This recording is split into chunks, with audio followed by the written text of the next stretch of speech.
The No Child Left Behind Act was a landmark law that sparked education reform. It increased the government's role in education and school systems. It required teacher qualifications. It created more standardized testing. It held schools accountable for their students' achievements. And it aimed to close the achievement gap between rich and poor students.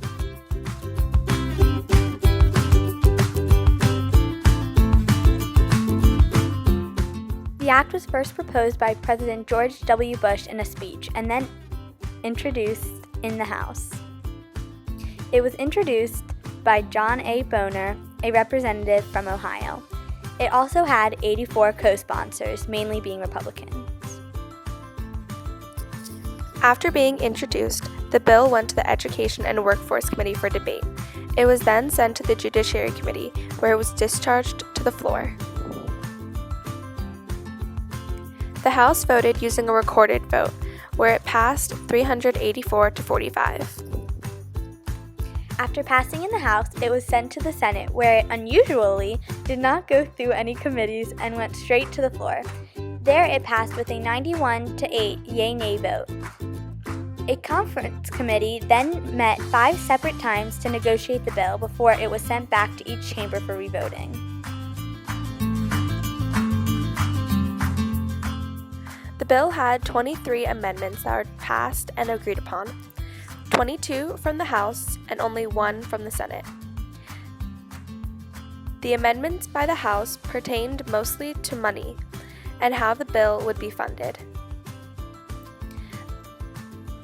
The Senate amendment demanded proper communication and notification to the community if pesticides were to be used on school grounds.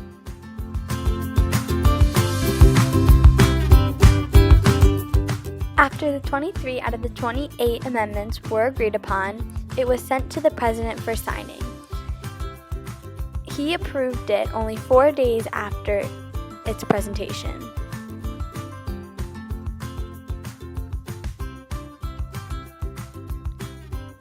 President Bush held the signing statement at Hamilton High School, a public school in Ohio, surrounded by students to enact this landmark law.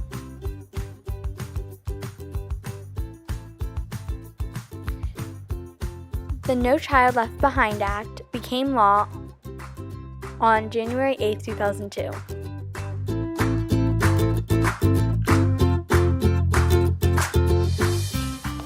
The No Child Left Behind Act's journey began on March 22, 2001, where it traveled through the House, the Senate, back to both chambers, and then was signed into law on January 8, 2002. The No Child Left Behind Act was a bipartisan effort with support from both the Republican and Democratic parties. However, most support came from the Republicans.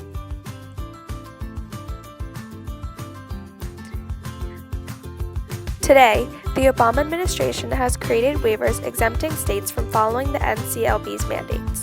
Obama has also proposed a blueprint to review and reform the No Child Left Behind Act. The end.